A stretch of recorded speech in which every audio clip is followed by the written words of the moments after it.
Bienvenidos a Café de Datos de Datlas. Somos tu destino para aprender sobre ciencia de datos y analítica. Con más de 150 episodios y 80,000 reproducciones, invitamos a líderes en transformación digital y emprendimiento para compartir sus conocimientos. Este podcast es perfecto para quienes buscan innovar y liderar con datos.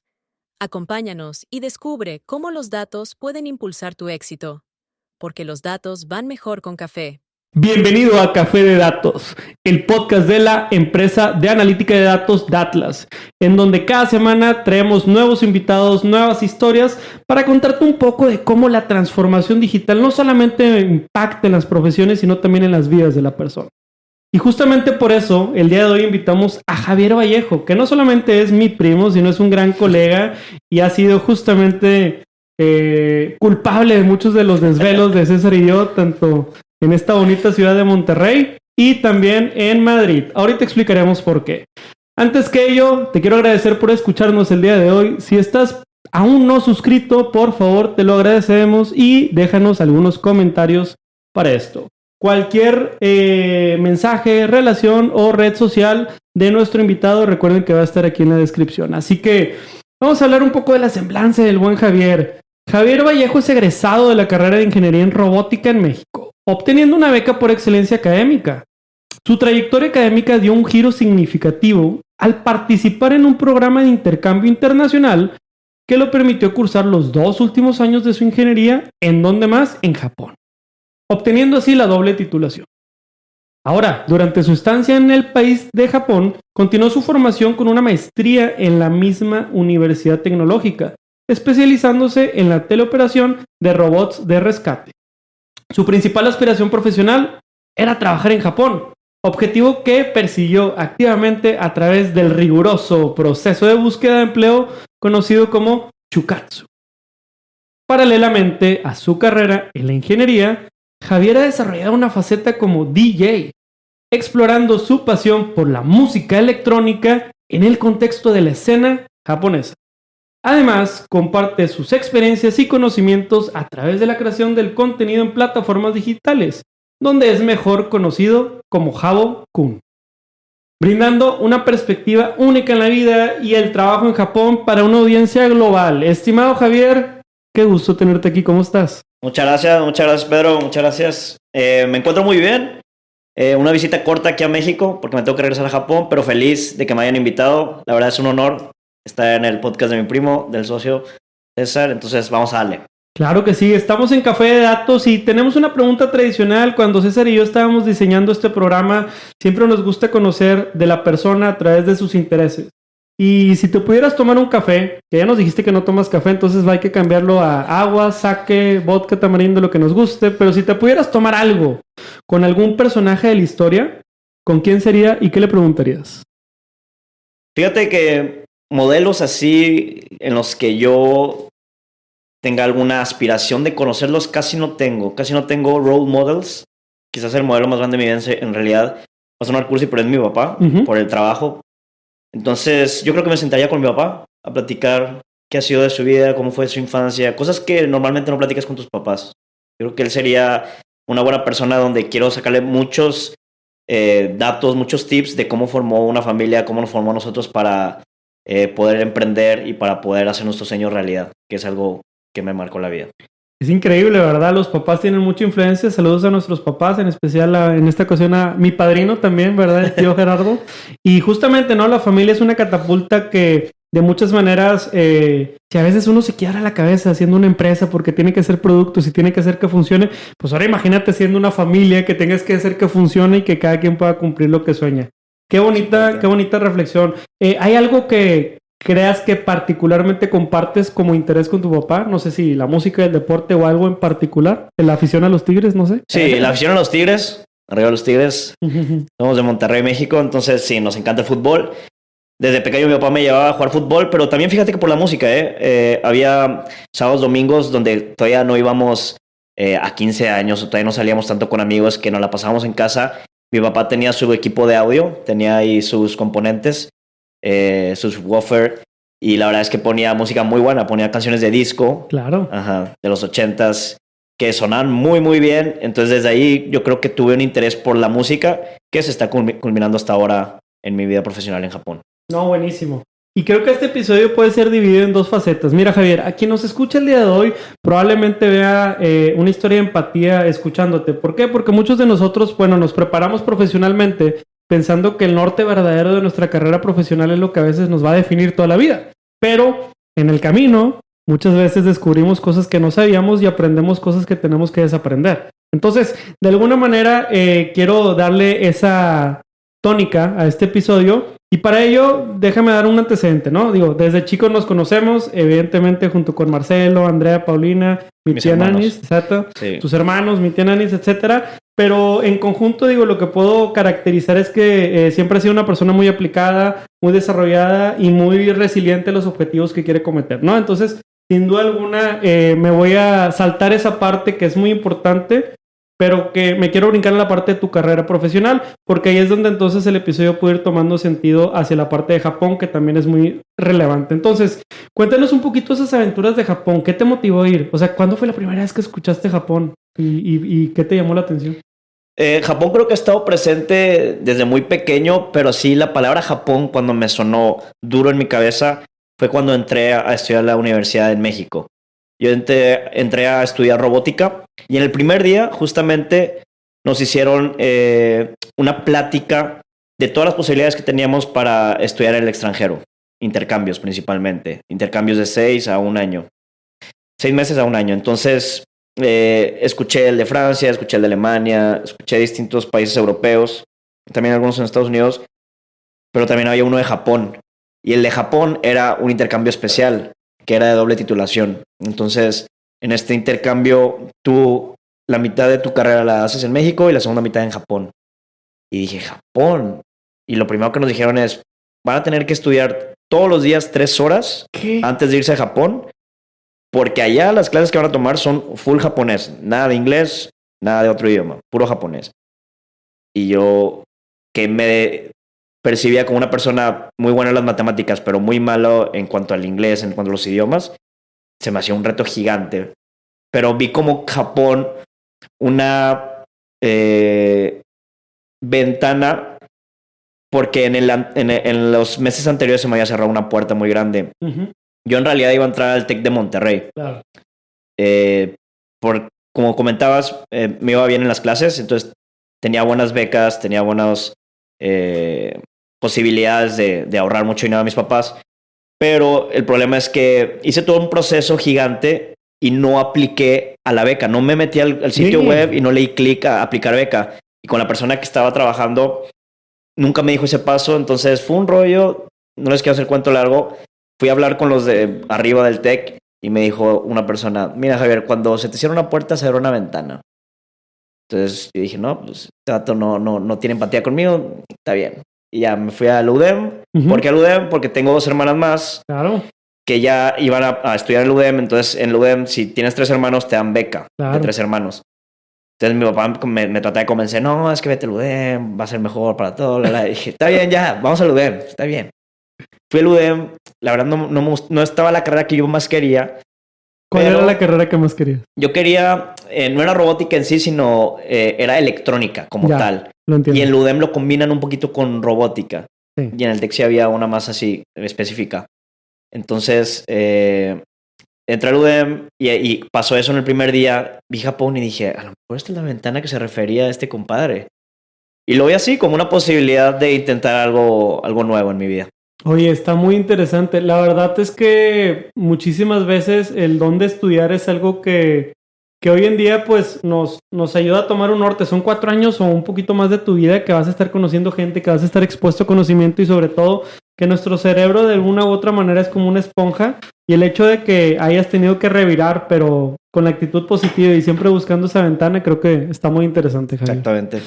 Y a ver, vamos a platicar entonces. ¿Viste ese programa? ¿Te latió?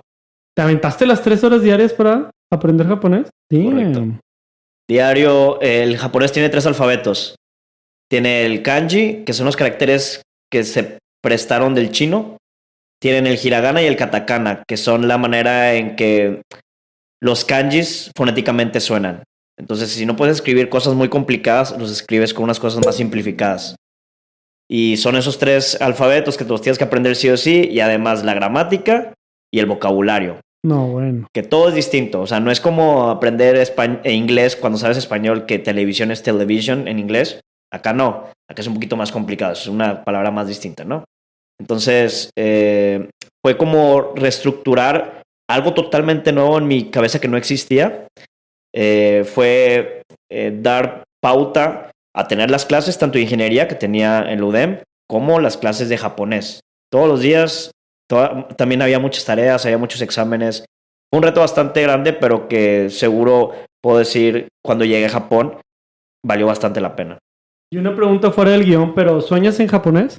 Sí, y ahí es cuando me di cuenta que ya mi vida ya estaba del otro lado. Correcto. Cuando un día soñé en japonés dije, wow, esto ya es un paso grande. Increíble. Oye, Javier, platícanos entonces. Llegas a la parte de Japón, logras exitosamente tu ingeniería y entonces ingresas a la parte de la maestría. A mucha gente le puede interesar un poco de tu historia sobre la beca. Ya la tienes en tu canal. Sí. Está súper clara ese video. Yo me lo aventé 3 veces y lo he recomendado muchísimo. Gracias. Pero long story short, ¿qué nos puedes contar de esa oportunidad que una vez estando en Japón viste para quedarte en Japón y no regresarte inmediatamente? Como que viste tú algo que dices, oye, pues aquí hay un camino que puedo pavimentar, ¿no? Sí, bueno, yo tengo videos en mi canal de YouTube porque también hago algo de YouTube hablando sobre unas becas que puedes optar para irte a Japón a estudiar. Yo no me fui exactamente por esa beca. Claro. Me fui mediante mi universidad que tiene un convenio con otra universidad de Japón. Y el tema de aquí es que yo ya estando ahí en Japón me di cuenta que Japón es un país, va a sonar un poco triste esto, pero que sí repudia la corrupción, ¿no? Claro que existen casos de corrupción, no digo que sea un país 100% puro, pero Japón no es tanto de palancas, es un poquito más de mérito, es un poquito más de si trabajas duro, se te recompensa duro. Uh-huh. Y aquí en México no, aquí en México creo que el talento muchas veces se ve opacado por conexiones que tienen otras personas, por dinero que dan otras personas. Entonces, yo vi que en Japón me daban más apoyo, me valoraban más, entonces tristemente decidí quedarme ahí para ejercer como ingeniero por primera vez, porque yo aquí en México no he ejercido. Entonces, me gustó lo que me ofrecían en Japón. Yo estando en la universidad me ofrecieron una beca de casi el 100% para ir a maestría. Entonces dije, ok, sí, me quedo en la maestría, y en la maestría dije, sí, voy para trabajar en Japón, porque era uno de mis sueños que me planteaba desde que empecé a estudiar japonés. Entonces, sí, esa fue una de las razones por las que decidí quedarme en Japón. Fueron unos buenos level up, ¿no? Como si te hubiera caído el honguito y luego. Oye, Javier, y entrando a este punto, nos escucha mucha gente que también estudió ingeniería, a lo mejor no necesariamente la que tú estudiaste, pero sí mucha gente que entra un primer día de trabajo. Y aquí en México, como lo acabas de dibujar, pues es mucho de tus primeras semanas van a ser de capacitación onboarding, 2 o 3 semanas y luego ponte a chambear, ¿verdad? También te van a presentar a tu jefe, a tus pares, ¿no? Oye, vámonos al Oxxo, oye, que vámonos aquí a la comida, etcétera. Y bueno, de vez en cuando te van a empezar a insertar en esta cultura. Pero en Japón, ¿cómo es? O sea, ¿cómo es comenzar en un ámbito laboral? Y sobre todo, ¿sentiste algún shock cultural?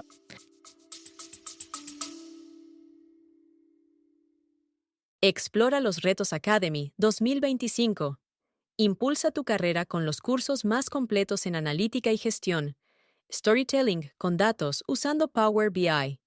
Fechas: 27 de enero al 25 de abril. Técnicas introductorias a la analítica de datos, R y Python. Fechas: 23 de mayo al 22 de agosto. Gestión de proyectos. Fechas: 23 de mayo al 1 de julio. Iniciamos el 27 de enero de 2025. Sé parte de la comunidad que está transformando el mundo de los datos. Inscríbete ahora en nuestro marketplace y asegura tu lugar. Es muy curioso Japón en el tema del trabajo porque el trabajo parece los primeros meses como si estuvieras entrando a un kinder. La verdad es que es bastante fácil, es bastante gradual. cómo va subiendo el nivel de exigencia en el trabajo. Porque los primeros 3 meses, y es casi, no está la ley escrita, pero es una ley implícita que tienen todas las empresas en Japón, que se le llama Kenshu. Kenshu es entrenamiento. Y es un periodo de tiempo donde no te piden nada que sea decisivo para la empresa, no te piden desarrollar un producto importante para la empresa, sino te piden más o menos cosas que ya están hechas, que las vuelvas a replicar, o cosas que están medio haciéndose en la empresa y necesitan ideas nuevas y te ponen a tirar ideas. Entonces son bastante empáticos, creo yo, con las personas que van entrando a trabajar. Puedes no saber nada de tu carrera, puedes no saber nada de la empresa, pero si ya estás ahí en el primer día, te van a enseñar todo poco a poco. Ellos no piensan que sabes todo, saben que vienes con cero conocimiento y te llevan de la mano los primeros 3 meses. Una vez pasando esos 3 meses, sí sube la exigencia y es un salto medio rapidón, la verdad, que es donde me pegó. Ese fue el shock fuerte para mí. De un día estar teniendo conversaciones así un poco leves con compañeros de mi generación trabajando ahí en la empresa, al día siguiente, ¡pum!, te avientan un proyecto y es de que, espérate, o sea, estaba el día anterior como que aprendiendo esto. Probablemente fue problema mío que no me di cuenta que ya estaba en la recta final del entrenamiento y me dejé llevar. Porque sí, al día siguiente yo no sabía mucho qué hacer, pero mis compañeros sí. Dije, esto fue problema mío. Sí, que no me puse las pilas. Como que me acomodé, ¿no? Un poco. Entonces, Japón sí te lleva de la mano los primeros 3 meses, pero tienes que aprender esos 3 meses. Sí. Y yo no lo hice. Ya. Sí. Pero, por ejemplo, dejando esa parte, o no dejando esa parte, más bien complementando la parte de los 3 meses, o sea, te cae el proyecto y tú tienes que resolver el reto del proyecto. O sea, ¿tú eres el líder del proyecto como tal o eres parte de un equipo que trae un proyecto? Eres parte de un equipo. Ya. Sí, aquí que te asignen como líder de proyecto es muy raro. Sí le tocó a un amigo japonés, pero es porque él no entró de recién graduado, sino entró de que ya venía a otra empresa. Ya, claro. Exactamente. Entonces, yo con otros 5 chavos, todos recién egresados, algunos de universidad, otros de maestría, nos asignaron equipos ya terminando ese entrenamiento.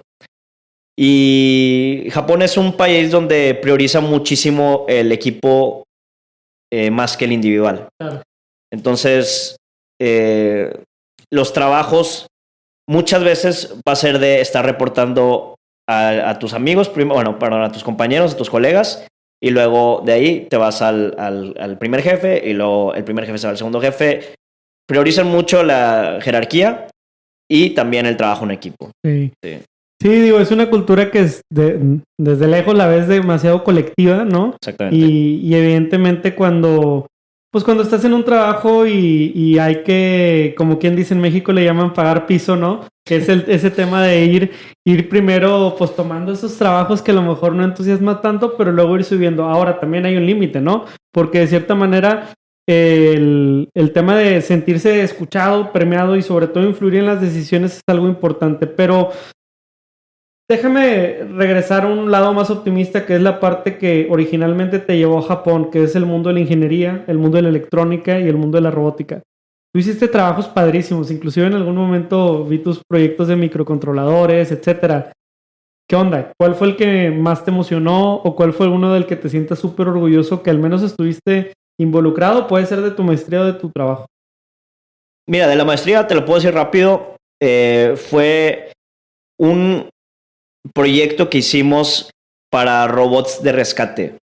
En Japón se utiliza mucho que cuando estás en tus últimos años de universidad o estás en la maestría en ingeniería, te metes a laboratorios y te metes a un laboratorio y todo el tiempo te la pasas en ese laboratorio. Es tu segunda casa.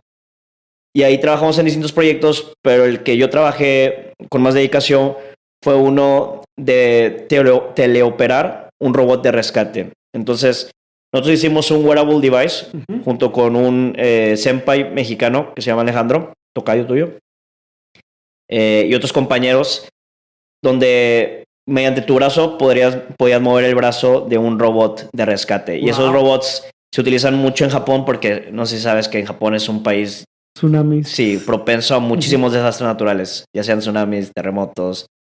Entonces, fue un proyecto que me emocionó bastante, más que todo por la facilidad que te da la universidad para hacer ese proyecto. Tú le pedías un material, te lo tenían al día siguiente. Tú le pedías que te lleven a un lado porque quieres investigar algo, te daban todo lo necesario para hacer eso. Entonces, es lo que me refería hace unos minutos, que Japón es un país que si tú tienes talento, que si tú trabajas duro, te recompensa duro. Está súper, súper interesante. Sí, la verdad, todo ese mundo de robótica, siento que, digo, Japón y particularmente otros liderazgos asiáticos, pues van años luz de lo que nos podemos esperar. Pero son tantas las utilidades.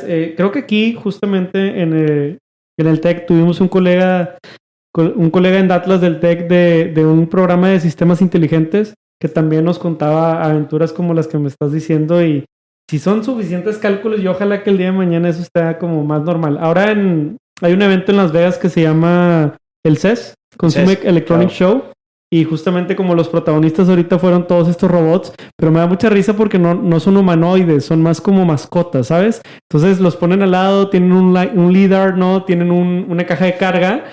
Y de alguna manera, lo más impresionante para mí es cómo lograr el balance y el equilibrio para que no se caiga. Y hasta los empujan así. Los empujas, sí. Ya sé. O sea, el día de que esas cosas se pongan contra nosotros, ya valió. Pero, oye, Javier, para ir cerrando esta parte y para ir a abrir la faceta de lo que en realidad viniste ahora a México, una de tus tareas, porque también viniste a otras cosas, pero la parte del DJ, solamente cuéntenos al final de cuentas si esta pasión musical de alguna manera la podías expresar en tu trabajo o en tu trabajo te sentías como un poco enclaustrado como para sacar tanta creatividad que te estaba saliendo en la música en ese momento. Es decir, ¿lograbas entender un hilo conductor entre esta pasión que es el DJ o la música como tal y tu trabajo o no? Uh-huh. Sí, claro. Yo cuando decidí en qué trabajar, que es una pregunta que todos nos hacemos cuando estamos probablemente desde preparatoria, yo me la hice en los últimos años de universidad. Ya había llegado a Japón, yo sabía que quería trabajar en Japón, pero todavía no sabía exactamente en qué trabajar en Japón. Me gustaba Japón porque desde chico me gustaba los videojuegos, me gustaba el sushi y me gustaba la tecnología. Yo sabía que Japón era un país bastante tecnológico, bastante basado en ese tema. Entonces yo decía que si me gustaba todo ese tema de tecnología y trabajaba en Japón, iba a tener algo que me hacía feliz 100%. Pero no había pensado en qué me apasionaba. Eso no lo había pensado. Y cuando comencé a pensar en mi cuarto solito allá en Japón, dije, ¿qué hago en mi vida que me hace feliz y que no parezca que estoy trabajando, que me está dando dinero? Yo aquí en México ya había trabajado como DJ. Lo recuerdo. Sí, hacía eventos en DJ Inc. se llama la empresa. Nos contrataban para bodas, para cumpleaños, para posadas, de todo, ¿no? Con el buen Rick también. Exactamente, con el buen Rick. Saludos. Y mediante esos eventos yo veía cómo la gente se divertía a causa de lo que es la música, ¿no? Que es controlada por el DJ.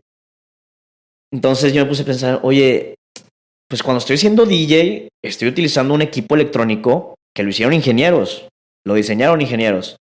A mí que me encanta la ingeniería, que me encanta la tecnología, ¿por qué no combino esta pasión de ser DJ con ser ingeniero? Vamos a trabajar en una empresa que haga productos de DJ. ¿Y cuál es la número 1? Es Pioneer DJ. Yo, siéndote honesto, no sabía que Pioneer DJ era japonés. Yo no tenía idea. Si me hubieras dicho, pensaba que era de otra bandera más cerquita de nosotros. Exactamente, igualito. Entonces, comencé a buscar en internet y vi que Pioneer DJ era japonés y yo... Fue una explosión en mi cabeza. Yo estando en Japón, porque sé que quería estar trabajando en Japón, y que me encantaba ser DJ, y que me encantaba la ingeniería, y que al momento de buscar donde quiero trabajar, era una empresa japonesa, dije, esta es la respuesta del universo. Ventana. Sí, esta es la ventana gigante. Y decidí entrar a Pioneer DJ. Entonces, el hecho de que yo estuviera diseñando equipos de DJ como trabajo fue algo que complementó bastante mi línea de ser DJ. Entonces, es algo que yo creo que vamos a entrar ahorita a platicar, pero porque estaba un poco distraído en el entrenamiento de la empresa, porque casi al momento de entrar a trabajar, yo me fui desde un pueblito que se llamaba Nagaoka a Tokio. Hijo. Y en Tokio empecé a conocer un chorro de gente y empecé a ir a muchos lugares, a antros, a clubes, a bares, porque me encanta salir de noche. Y decidí, con unos amigos que conocí en Tokio, empezar un emprendimiento que se llama Yonaguni Fiesta, que es de lo que venimos a hablar aquí. Tenemos la marca. Por ahí está. Empezamos este proyecto y lo empiezo justamente cuando empiezo a trabajar.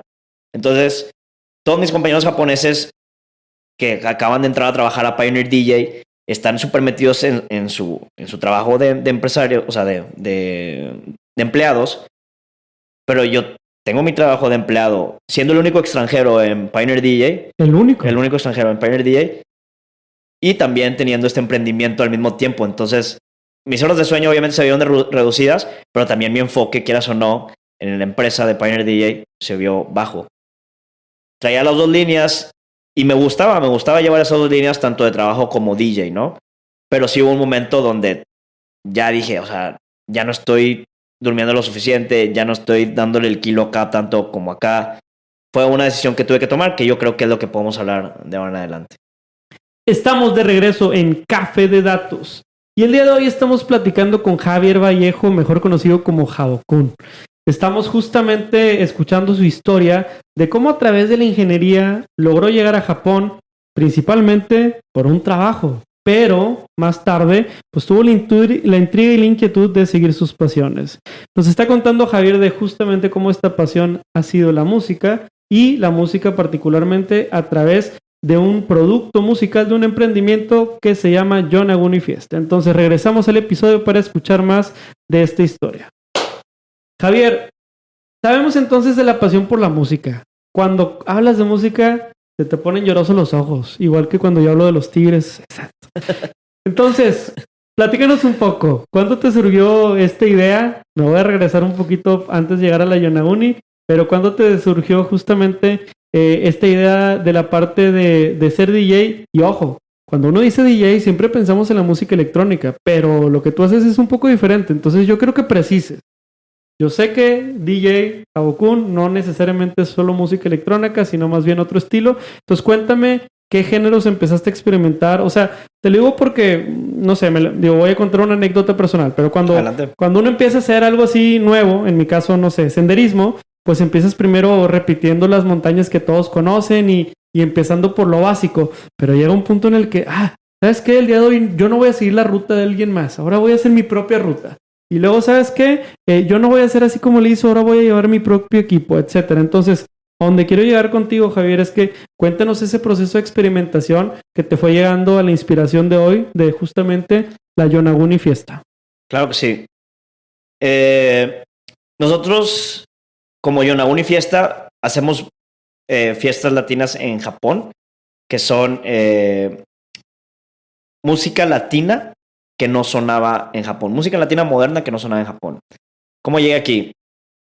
Yo empecé a tener interés en el DJ justamente en el 2012, cuando vino Avicii por primera vez a Monterrey. Yo iba a ir a un 15 años, porque en ese entonces tenía 14 años. Y... No, tenía 16 años. Tenía 16 años, iba a ir a un 15 años. Y un amigo me dice, oye, conseguí boletos para Avicii, ¿no quieres ir? Una hora antes de que comenzara el show. Y le dije, vale, vamos a cancelar acá, vamos para acá. Juegue. Fuimos. Y la verdad es que la música de Avicii me tocó el corazón. Sentí como esos temas que ponía, movía a toda la gente alrededor, todos estaban en una sintonía increíble que dije, wow, que todo esto lo pudo crear una persona que está ahí enfrente. Y ese mismo día regresé a mi casa, bajé un programa gratis que se llama Virtual DJ, y con ese programa empecé a moverle ahí, a ver qué era ser DJ. Empecé a mover, empecé a bajar canciones ilegales para mezclarlas, empecé con electrónica. Se llama Progressive House, lo que en ese entonces estaba de moda. Artistas como Alesso, artistas como Martin Garrix, Afrojack, David Guetta, eran los que más sonaban por allá. Y siguen sonando algunos. Como dices, empecé a copiar mixes, yo escuchaba los sets que subían a YouTube, a SoundCloud, intentaba copiar las transiciones. Dije, ok, esto lo hacen así, esto lo hacen así. Todo desde la computadora. Porque un DJ normalmente tiene equipo hardware físico para mezclar. Yo todo lo hacía desde la computadora. Llego a un día normal en prepa en ese entonces y veo que hay un DJ tocando en nuestros descansos. Y digo, wow, aquí también hay DJ. Deja preguntarle si me puedo meter al equipo. Y le pregunté ahí al coordinador, le dije, oye, estoy empezando a ser DJ, me gustaría probarme un poquito en los descansos. ¿Puedo? Sí. Y había 3 descansos en ese entonces en la prepa UDEM. Uno de 15, otro de 30 y otro de 15 minutos. Me soltaron nada más el primerito, el más chafo, de 15 minutos. Dale, métele. Y le metí. Y la verdad, no es broma que al terminar ese día, varias gente que no conocía me dijo, oye, tú eres el DJ que tocaste en el primer recreo. Y yo, sí, me encantó la música. Y yo... Se acordaron. Se acordaron. Y ese mismo día de entrenamiento de fútbol, platicando con el que fue DJ de 30 minutos, llega una chava, oye, me encantó el mix. Y el chavo, de que, muchas gracias, que tocó el 30. No, yo hablo del de 15 minutos, ese estuvo padrísimo. Y yo, wow, o sea, como que sentir esa respuesta por parte de personas que yo jamás pensé que iban a notarlo, significó mucho para mí. Dije, pues probablemente hay algo aquí. Después de tocar varios descansos, decidí comprar mi hardware, que me costó en ese entonces, 3,000 pesos, de Pioneer DJ. Para entender un poco más, digo, a lo mejor no se escucha mucha gente, pero el hardware del DJ, ¿qué es? O sea, ¿qué compone, no? Claro. Uno desde lejos lo ve y puede ser como un teclado sofisticado con 2 rueditas, pero ¿qué es? O sea, ¿por qué necesitas un hardware o para qué funciona? Claro. Todo lo puedes hacer desde tu computadora porque tu computadora tiene una tarjeta de audio. Ya. Y con esa tarjeta de audio sacas sonido. Ok. Sacas audio. ¿Qué hace el hardware? Existen hardware sin tarjeta de sonido o con tarjeta de sonido, de audio. La que yo compré tenía una tarjeta de audio. ¿Y qué facilita el hardware? ¿Por qué compramos hardware los DJs? ¿Por qué tenemos hardware? Porque hay funciones que necesitas moverlas al mismo tiempo o necesitas moverlas de manera intuitiva, de manera rápida. Y es mejor, si vas a, por ejemplo, retroceder la canción, a meterle un clic o con un mouse, es mejor hacerle un spin. Es más natural, más intuitivo. Si quieres ecualizar, que es, balancear las frecuencias altas con las medias, con las bajas, es mejor hacerlo con los dedos, girando perillas, a estarle moviendo una por una o con el teclado en la computadora.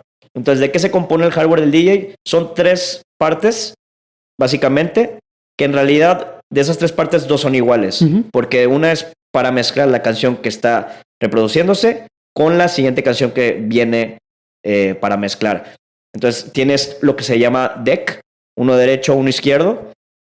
Son los mismos botones, a veces en espejo, a veces ordenados de la misma manera, pero simplemente localizados uno a la izquierda y otro a la derecha. Y en medio existe la mezcladora, que es lo que tiene los botones para ecualizar las bandas de frecuencia y también para decir qué canción y cuánto porcentaje de esa canción se está reproduciendo. Si yo tengo el crossfader, que es una barrita larga con una línea así transversal, y lo pongo todo para la derecha, va a sonar 100% de la canción derecha y 0% de la canción izquierda. Claro. Pero si lo voy moviendo poco a poco, gradualmente, se va a ir escuchando más de la de acá, menos que la de acá.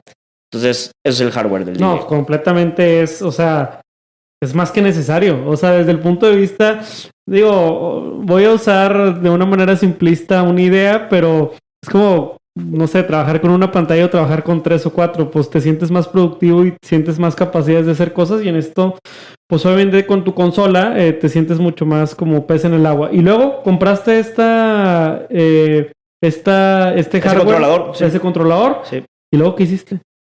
Y ¡pum! Se exponenció todo lo que ya hacía, porque si la gente le está gustando lo que hacía con solamente una computadora, que está un poco difícil, la verdad, con el controlador se me hizo todavía mejor todo, porque hacía todo más rápido, hacía mejores efectos, hacía mezclas un poquito más creativas. Y ahí es cuando entré a trabajar a DJ Inc., que es una empresa que hace eventos en distintas localidades de Monterrey y también área metropolitana. Entonces empecé a ir a eventos como bodas, como 15 años, y la gente le encantó, a la gente le gustaba la música que ponía, me pedían horas extras siempre. Entonces fue como, ok, aparte de estar estudiando, estar ganando dinerito por algo que me estaba gustando hacer, creo que está muy padre tener este estilo de vida. Y siempre fui algo así de balancear tanto el estudio como algo más. Si era el estudio, también tenía el deporte y le daba bastante al deporte. Si tenía el estudio, ahora le estaba dando el DJ. Y cuando llegué a trabajar, pues no solamente era el trabajo, sino también estar emprendiendo con lo que venimos platicando. ¿Y te cupo la maleta ese hardware para la maleta para Japón? Fíjate que la primera vez que me fui a Japón no me cupo.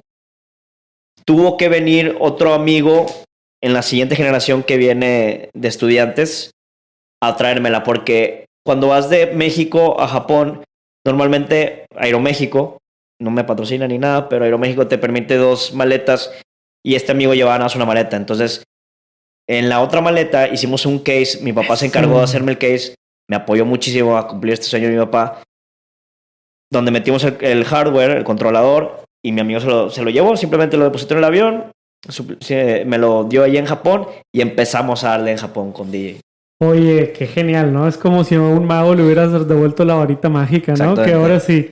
Y cuéntanos, ya llegando a Japón, entonces, le empezaste a dar, cuando dice le empezaste a dar, me imagino que empezaste a buscar la escena en donde de alguna manera podías desarrollarte, podrías representar, y poco a poco entonces llegas a conocer colegas y a pensar en hacer un emprendimiento. Cuéntanos ese proceso, nos escucha mucha gente que también pues trae estas ganitas de emprender. ¿Cómo fue en tu caso la historia? Pues primero que nada, emprender en Japón es difícil, porque Japón no es un país que tiene esa cultura de emprendimiento. Ellos son bastante tradicionalistas, ellos van bastante con lo seguro. Ellos, si algo funciona, lo van a dejar igual o lo van a perfeccionar un poco. Pero crear algo que no es seguro, que es nuevo, no le van a apostar tanto a eso. Entonces, emprender para mí, en lo personal, era algo que no tenía en mis primeros planes llegando a Japón. Era trabajar en Japón, mis planes.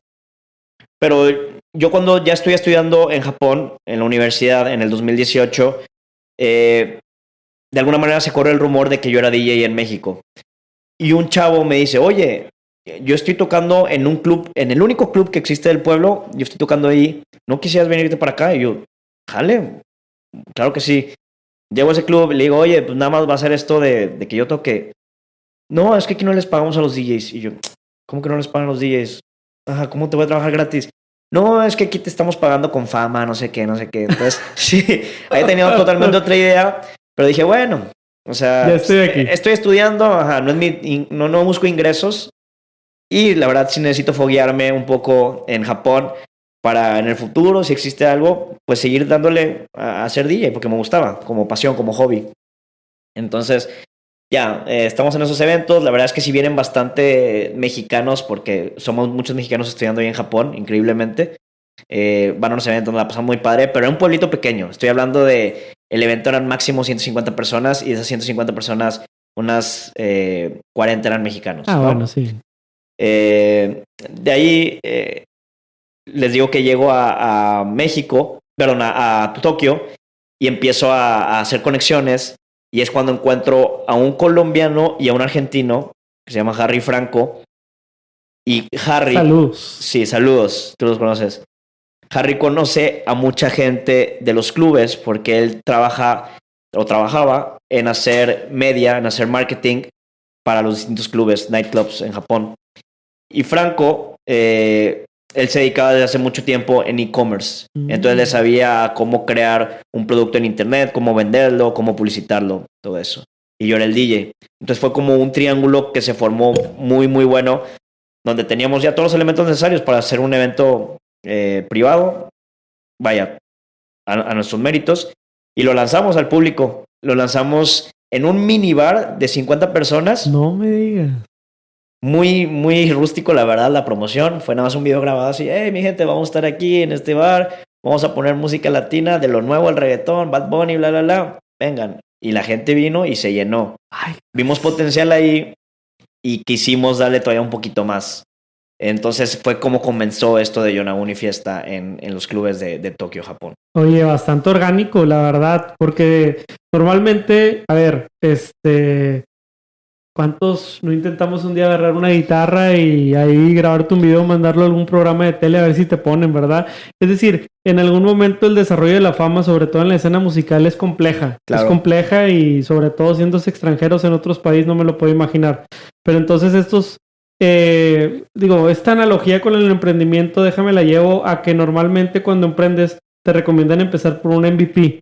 Y siento que lo que cuentas fue tu MVP, ¿no? Tu producto mínimo viable. Oye, tenemos una idea, tenemos 3 habilidades que nos complementan, pues vamos a intentarlo. Oye, que si son 50, 500 o 5, pues no importa. O sea, lo que quiero es foguearme, lo que decías, ponerme a prueba. Y muchas veces de ese MVP sigue la siguiente iteración, y la siguiente iteración, y la siguiente iteración. En este sentido, cuéntanos de qué salió mal ese día, que a la siguiente dijiste, yo por mi apellido esto no me va a volver a pasar. Es decir, ¿hubo algo que aprendieron ese día que después mejoraron? Pues más que todo aprendimos que no lo podemos seguir haciendo en lugares pequeños. Porque se llenó, entonces dijimos, ok, vamos a tirarle a las estrellas para por lo menos llegar a la luna. Porque llegamos a negociar con el, no club así número 1 de Japón, porque número 1 como tal no existe, pero sí uno de los más prestigiosos. Es un club que se llama Celavi, que está ahí en Shibuya, que es en el barrio más famoso de Tokio. Y llegamos ahí sin experiencia. Harry con un poco de experiencia en cuanto a hablar con personas del medio, que son la industria de la nightlife, de la vida nocturna en Japón. Nos sentamos con un manager, no el mero mero, pero sí con un manager de ahí, donde nos dijo, a ver, ¿qué tienen de qué proponerme? Y llegó Harry diciendo, no, es que nosotros somos los más grandes del reggaetón. Creyéndosela, no, obviamente, tenías que vender muy, muy duro. Y si tú no te la crees, nadie te va a creer. Me encanta. Entonces llegó, sí, tenemos al DJ Habukun, que es famosísimo. Yo en ese entonces ya hacía redes sociales, ya tenía mi canal de YouTube por todo lo que venía compartiendo de cómo es estudiar, cómo es trabajar en Japón. Y pues sí tenía un poquito de followers en Instagram. Tenía alrededor, en ese entonces, unos 50,000, 60,000 followers.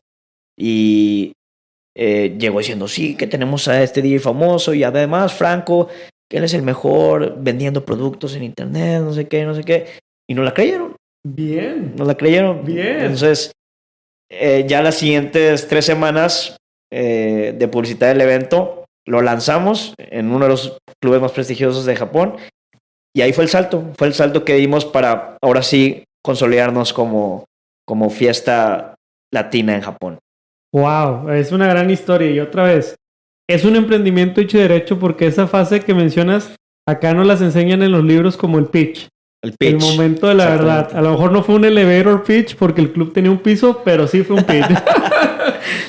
Oye, Javier, vamos a entrar a la parte que mucha gente estará considerando el elefante en el cuarto. Tiene que ser negocio. Tiene que ser negocio porque de alguna manera permitiría en un futuro dimensionar que esa podría ser tu carrera, que hoy lo es. Pero cuéntanos, dentro de la parte del negocio, ¿está complejo administrarlo? ¿Es algo que no, Pedro, no es tan difícil porque pues es simplemente boletaje? O sea, ¿tiene ciencia la parte del negocio? ¿O dónde es donde más creativos se han puesto en la parte del negocio? Sí, uno piensa que hacer fiestas es algo fácil. Y no voy a decir que es algo difícil. No es algo difícil, pero sí es algo que necesita preparación. ¿A qué me refiero con preparación? El negocio se basa básicamente en sí. Tenemos nuestra fiesta latina, que nosotros brindamos DJs, brindamos MCs, que son la gente que anima con el micrófono. Tenemos bailarinas y tenemos algunos performances de artistas externos a una fiesta. Para eso nosotros presentamos ese grupo de valor a los clubes en Japón. Entonces nosotros vamos a sentarnos con los managers, con los dueños de clubes días antes a platicar. Oye, nosotros tenemos esta fiesta, queremos presentarla en tu club. ¿Cuál es nuestro valor? Te traemos muchísima gente que no tenías en tu club. Y ellos felices porque la verdad en Japón la cultura de ir a un club a divertirte no existe. Si vas a un club es para ir a ligar. Entonces van muchos hombres, casi no mujeres, y no van a bailar. Van a conocer a personas y si quieren bailar, no es como que saltan así. Entonces no existe como esa cultura de bailar, divertirte, pasarla bien.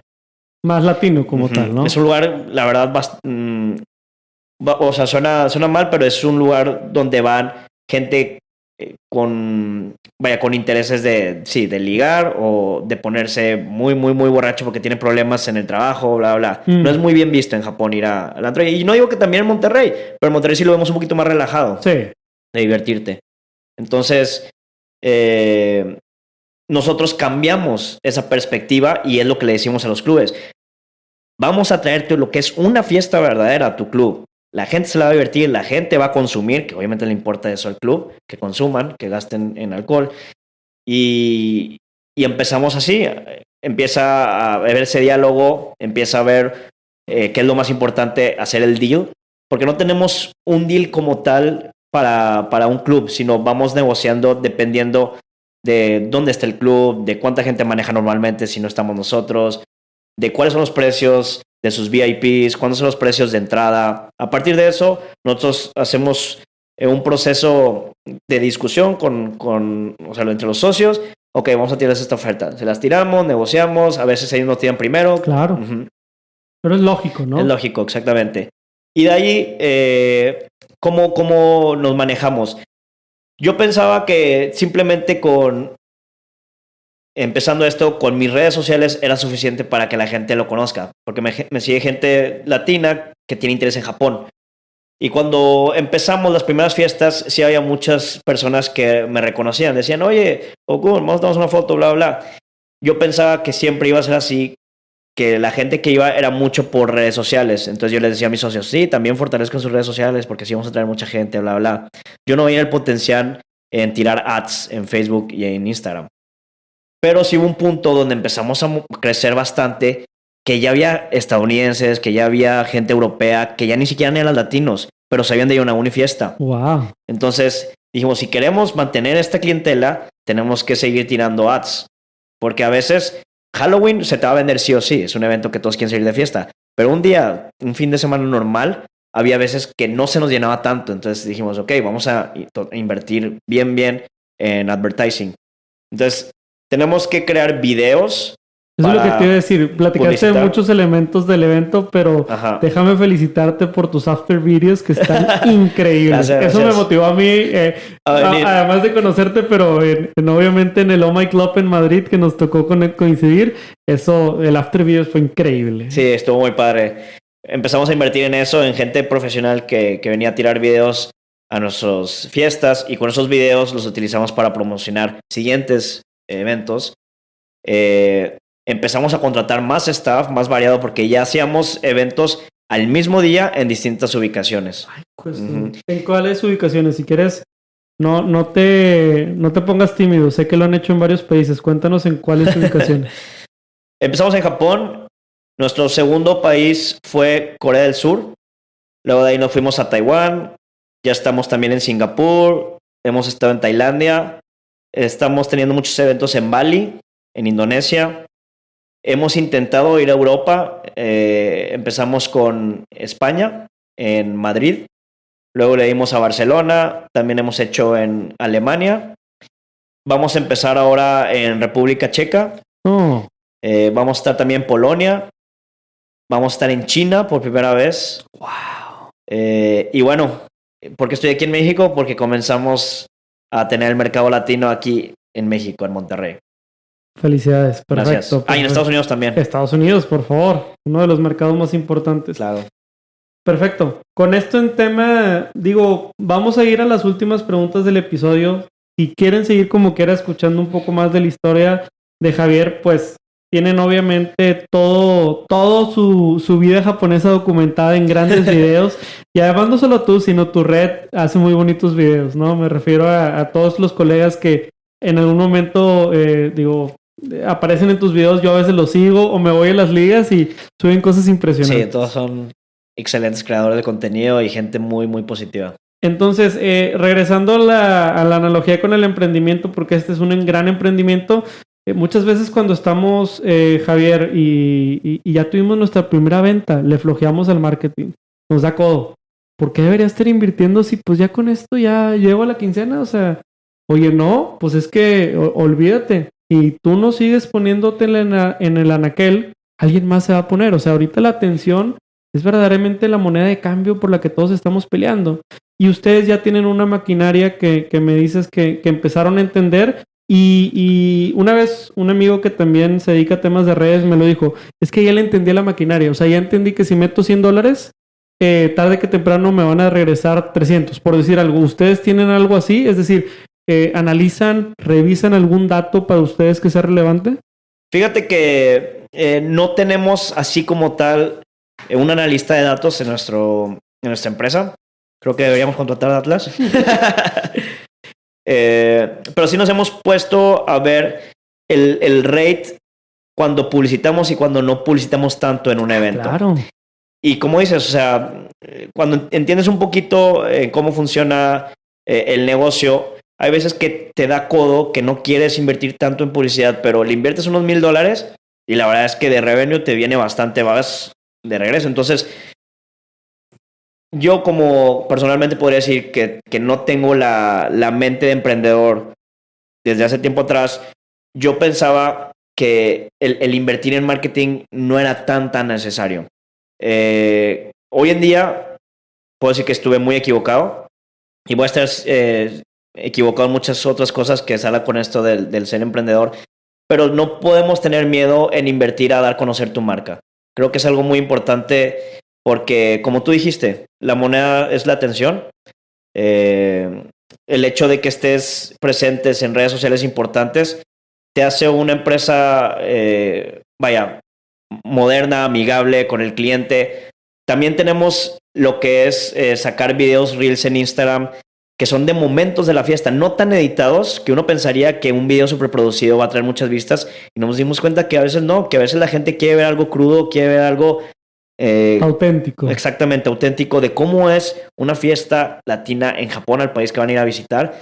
Y empezamos a saltar esos videitos y empezaron a tener un chorro de vistas, millones de vistas, y la gente contando, quiero ir a una de estas, quiero una de estas. Y gracias a ese tipo de videos es que la gente está viniendo a nuestras fiestas. Está genial. Ese momento del emprendimiento, otra vez, regresando a los libros, le llamamos el market fit.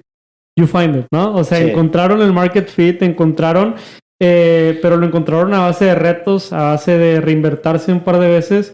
Y creo que lo más importante que me llevo de esta charla es que también hay que vulnerarse a veces para desaprender cosas que aprendíamos, que pensábamos que eran así, pero que realmente el darnos la oportunidad de vulnerarnos nos da chancita de seguir avanzando. Oye, Javier, pues vamos cerrando. A ver, platícanos. ¿Algún tema que por acá le quieras dar un consejo? Imagínate que nos escucha tu versión de hace 10 años, o imagínate que también nos escucha alguien que en una oficina ha estado un poquito como enclaustrado en ese ciclo perezoso que no lo deja salir y a lo mejor motivarse para hacer algo nuevo. ¿Qué mensaje le mandarías que a lo mejor pueda motivar a esa persona y decir, oye, sí se puede, pero hay que trabajar, ¿no? Yo siempre he pensado que tú, yo, todos somos el resultado de lo que hacemos en nuestro día a día. No puedes llegar a la meta que tienes si en tu día a día no estás trabajando en una cosa específica para llegar a esa meta. Entonces, ¿cómo me di cuenta de esto? Con el japonés. Como les dije al principio de este podcast, yo me considero una persona muy buena con las matemáticas, pero malísima con los idiomas, y lo sigo siendo muy malo con los idiomas, no se me dan, pero me di cuenta que si es algo que estoy repitiendo todos los días, mi mente lo va a comprender y mi mente lo va a lograr hacer. Ahora ya hablo japonés fluido, por eso trabajé en Japón, en Pioneer DJ, porque todos mis colegas eran japoneses. Me di cuenta que el resultado de lo que era trabajando en Japón era porque el yo del pasado se puso a estudiar japonés todos los días. Entonces, somos el resultado de lo que hacemos todos los días. Si quieres lograr algo grande, no comiences haciendo cosas grandes, comienza haciendo cosas pequeñas, tareas simples, pero repetidas, constantes. Y creo que un buen indicio de que estás haciendo algo bien es cuando te vas a la cama y dices, hoy sí me esforcé, hoy hice buen trabajo. Y si esa sensación la tienes repetidamente cuando te vas a dormir por una semana, por 2 semanas, por 3 semanas, por 5 meses, 6 meses, sin darte cuenta o dándote cuenta, vas a llegar a donde quisiste llegar cuando comenzaste. Excelente, la verdad es una gran reflexión. Mira, muchísimas veces la cultura actual, por X o Z razón, nos coloca en un pensamiento de inmediatez, ¿no? Quiero todo inmediato, me lo merezco ya, lo quiero mañana. Y no nos damos cuenta que los grandes proyectos se construyen, como dices, a partir de horas y días de talacharle. Entonces me llevo este gran mensaje y cuéntanos dónde te pueden seguir las personas. Digo, va a estar en la descripción, pero sé que también tienes algún proyecto, lo que quieras anunciar, lo que quieras compartir también para que algo de nuestra audiencia te pueda seguir y puedas ir en contacto contigo. Sí, nos pueden seguir en Yonaguni Fiesta, así se llama en nuestro Instagram. También estamos en YouTube como Yonaguni Fiesta, igualmente en Facebook, Yonaguni Fiesta. Personales, redes son Javokun, es Javokun. Así me pueden encontrar en todas las plataformas, igualmente YouTube, Facebook, Instagram, que casi no uso, y Twitter, que casi no uso, e Instagram.